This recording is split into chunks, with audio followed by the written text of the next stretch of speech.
ખાચર રાજવંશ સૌરાષ્ટ્રનો એક એવો રાજવંશ જેણે ફક્ત શૂરવીરોને જ નહીં પરંતુ સિદ્ધ સંતો અને ભક્તોને પણ જન્મ આપ્યો. આ ખાચર વંશની ઉત્પત્તિ સૌરાષ્ટ્રના પ્રાચીન વાળા રાજવંશમાંથી થઈ હતી.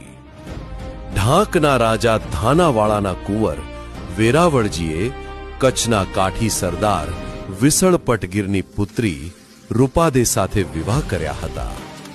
આ વેરાવળજીને 3 પુત્રો વાળોજી, ખુમાજી અને લાલુજી તથા 1 પુત્રી માકબાઈ જન્મ્યા.